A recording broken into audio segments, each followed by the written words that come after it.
नमस्कार, जय हिंद साथियों। एक बार फिर से आप सबका बहुत बहुत स्वागत है। आज का वीडियो बहुत महत्वपूर्ण है। एक ऐसा सांप जो इंसान को सोते समय काट लेता है और इंसान को पता भी नहीं चलता और उसकी मृत्यु हो जाती है। और अगर वो सांप गायब हो जाए तो पता करना भी मुश्किल होता है कि इसको किसी सांप ने काटा भी है। और जब पोस्टमार्टम होगी तभी शायद पता चलेगा कि इसको सांप ने काटा है, अन्यथा कोई उसको बता नहीं सकता एक्सपर्ट कि इस इंसान को सांप ने काटा है और इसकी मौत हो गई है। तो कौन है वो सांप? उस सांप के बारे में हम चर्चा करेंगे। आप इस वीडियो को पूरा देखिएगा। पिछले कुछ दिनों पहले हमने एक वीडियो शूट किया था कि सांप काटने पर क्या नहीं करना चाहिए और क्या करना चाहिए। उस वीडियो को आप लोगों ने बहुत सराहा, बहुत अच्छे आपने कमेंट किया। उसी वीडियो से हमें हौसला मिला, ताकत मिली और इस वीडियो को हम बना रहे हैं। तो आप भी इस वीडियो को देखिए और पूरा अपनी प्रतिक्रिया दीजिए, अच्छी या बुरी जैसी भी लगे। तो हमने टाइटल रखा है कि नींद में मौत देने वाला सांप, बच के रहना। क्या है ये, कैसे है? तो देखिए, हमारे यहाँ भारत में ज़्यादातर सांप विषैले होते नहीं हैं, विषहीन होते हैं, लेकिन कुछ ही सांप विषैले हैं। 4 मुख्य सांप विषैले हैं। उनमें से एक कॉमन करैत जो है वो सबसे विषैला है। कह सकते हैं कि भारत में सबसे विषैला सर्प है कॉमन करैत। करैत की पूरी दुनिया में लगभग 12 जातियाँ होती हैं, यानी 12 प्रकार के करैत होते हैं। उनमें से सबसे जो विषैला होता है उसका नाम है कॉमन करैत और ये भारत में भी पाया जाता है। इस कॉमन करैत की ये विशेषता है कि ये ज़्यादातर रात में निकलता है। दिन में ये सुस्त रहता है, ये बिल्कुल भी एक्टिव नहीं रहता। रात में इसकी सक्रियता बढ़ जाती है और मध्य रात्रि को यानी लगभग 2 से 4 बजे के बीच ये बहुत ही एक्टिव रहता है। देखने में ये जो रेड भी मतलब इसमें हल्का सा जो सफ़ेद धारी है, ये किसी भी रंग का हो, ब्लैक हो चाहे गेहुए रंग का हो, सफ़ेद धारी जरूर रहती है। यही इसकी पहचान है। और इसकी लंबाई ज़्यादा नहीं रहती। आमतौर पे 2.5 फीट से लेकर के 5-6 फीट के बीच में इसकी लंबाई रहती है और ज़्यादा मोटा भी नहीं होता, यानी पतला और छोटा होता है। तो इसकी विशेषता ये है कि ये रात में निकलता है और इसको मनुष्य की खुशबू, यानी कि जो मनुष्य के शरीर से खुशबू निकलती है या गर्मी कह सकते हैं, वो इसको बहुत पसंद है। इसीलिए ये मनुष्य के बिस्तर पर भी जा सकता है, यानी सोते हुए मनुष्य के बिस्तर में चला जाता है और उसके शरीर से चिपक करके लेटा रहता है, बैठा रहता है।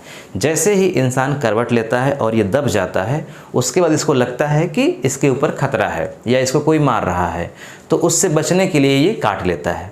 यानी मनुष्य को काटने के लिए बिस्तर पे नहीं जाता। मनुष्य की गर्मी, खुशबू इसे बहुत पसंद है, इसलिए ये जा सकता है। तो इससे बचने का उपाय ये है कि हम जो कमरा भी हो उसमें बाहर से ऐसे सांप बिल्कुल भी न आ सकें। इसके लिए हमें दरवाजे के नीचे पूरा बंद करके रखना है। ये इसका एक उपाय है। इसके अलावा मच्छरदानी का भी हम प्रयोग कर सकते हैं। मच्छरदानी के भी अंदर ये नहीं जा सकता है।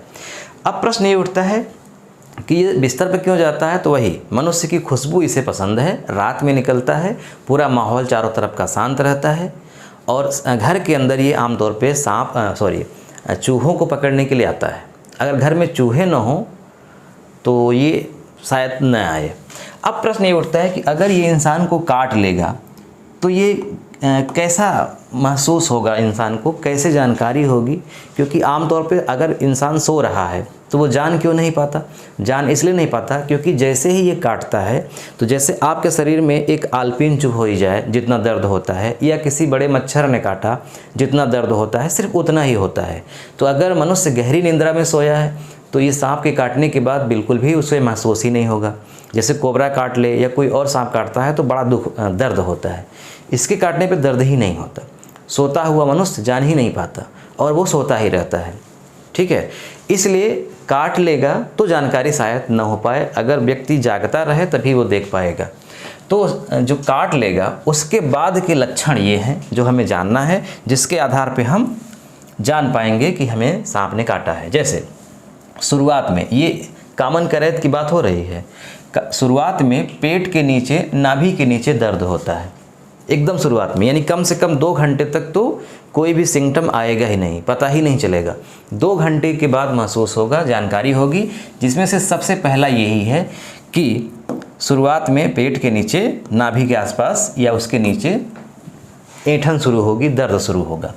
फिर उसके बाद उल्टी आने लगेगी, जिसको भी काटा है, फिर वो नींद से जाग जाएगा। अगर उसको उल्टी आने, अगर काटने के बाद, क्योंकि इसका जो जहर होता है ये नर्वस सिस्टम को प्रभावित करता है, तंत्रिका तंत्र को डायरेक्ट अटैक करता है, जिससे शरीर के अंदर मांसपेशियों में लकवा हो जाता है। और 50% जो मौत होती है वो हार्ट फेलियर से होती है। नर्वस सिस्टम को ये बंद कर देता है इस तरह से। तो सोता हुआ मनुष्य कोमा में चला जाता है, फिर मर जाता है। अगर उसकी नींद खुल गई तो ये लक्षण दिखेंगे।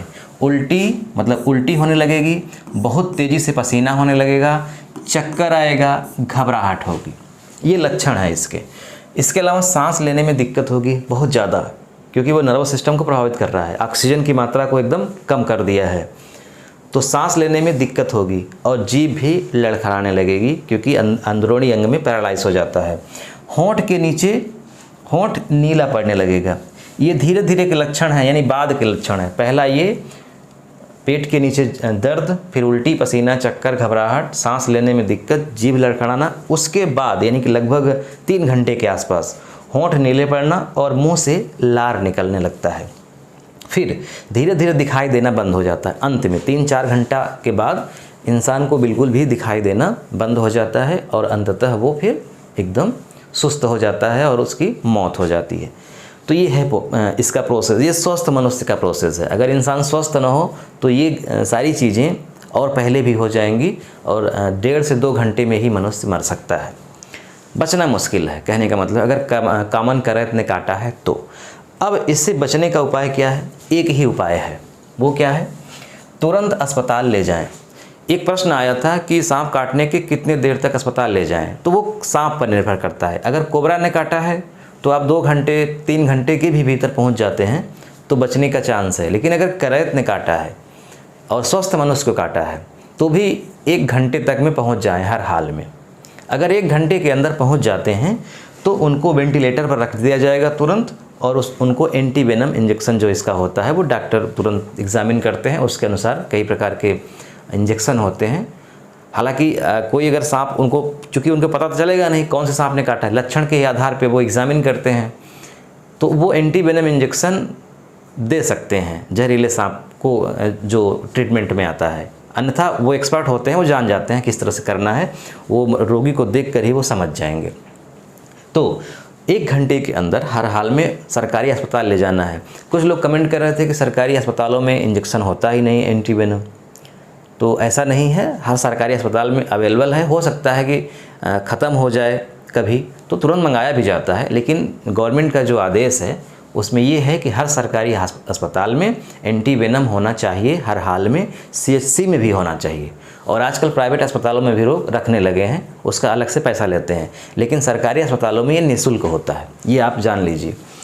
तो तुरंत अस्पताल ले जाना है, कहीं इसके अलावा कुछ नहीं करना है। न धोना है, न चीरा लगाना है, न पट्टी करना है, कुछ भी नहीं करना है, सीधे और सीधे ले जाना है। उनको वेंटिलेटर पर रखा जाएगा और उनको इंजेक्शन दिया जाएगा। इसके आधार पे अगर सब कुछ ठीक रहा तो मृत्यु नहीं होगी, यानी इंसान बच जाएगा, अन्यथा अनहोनी हो जाएगी। अब प्रश्न उठता है कि जैसे इंसान सो रहा है, उसको पता ही नहीं चला, 3-4 घंटे के बाद पता चला, तब तक तो देर हो जाएगी। तो बिल्कुल जितना ही ज़्यादा देर होगा, जितनी ही ज़्यादा देरी से अस्पताल जाएंगे, उतना ही बचने का चांस कम होगा। जितनी ही जल्दी जाएंगे उतनी ही जल्दी बचने का चांस है। और ये निश्चित जान लीजिए कि भारत के जो 4 विषैले सर्प हैं, उन सर्पों में सबसे विषैला कामन करैत है। 12 उपजातियां हैं करैत की, उनमें कामन करैत सबसे विषैला है। इसलिए करैत को हो सकता है देख कर न पहचान पाएँ कि कौन सा करैत है, तो हम उसको विषैला ही समझेंगे, कोई भी वो हो, और हमको तुरंत कहीं और न ले जा कर के सीधा अस्पताल ले जाना है। कुछ लोग प्रश्न कर रहे थे कि कौन सा इंजेक्शन लगेगा। अरे भाई, एंटीवेनम मतलब जहर कम करने वाला इंजेक्शन लगता है, और ये सर्प के ही जो जहर होता है उससे बनाया जाता है। यानी जो इंजेक्शन होता है ये भी दरअसल एक जहर ही है, और वो क्या है, सांप का जहर है। अब उसके अलग अलग नाम है, उसकी वैरायटी है। हम एक्सपर्ट डॉक्टर तो है नहीं जो हमको इतनी जानकारी हो, हम तो आपको जागरूक करने के लिए ये बता रहे हैं, ये वीडियो बना रहे हैं। वीडियो बनाने का हमारा पर्पस क्या है कि इंसान जागरूक हो। जैसे अभी उत्तर प्रदेश में पायलट प्रोजेक्ट के तहत योजना चलाई गई उत्तर प्रदेश के 12 जिलों में, जिसमें प्रयागराज भी है। तो उसमें जागरूकता फैलाने के लिए ही आशा कार्यकर्ता को चुना गया है, CHC के जो हेड हैं उनको चुना गया है, अब वो जा कर के मरीजों में थोड़ी ना बताएंगे कि कौन सा इंजेक्शन लगेगा, उसका नाम क्या है, किस तरह के, ये सब नहीं। इंसान को बस जागरूक करना है और उसे अस्पताल ले जाना है, और जैसे ही वो अस्पताल जाएगा फिर जिम्मेदारी वहाँ डॉक्टरों की है कि वो क्या करेंगे। हमारी जिम्मेदारी है कि हम कम से कम समय में पेशेंट को अस्पताल पहुँचा दें, बस। इस वीडियो को देखने के लिए आपका बहुत बहुत धन्यवाद। अपने मित्रों में इस वीडियो को जरूर शेयर करिएगा। मिलते हैं नेक्स्ट वीडियो में। नमस्कार।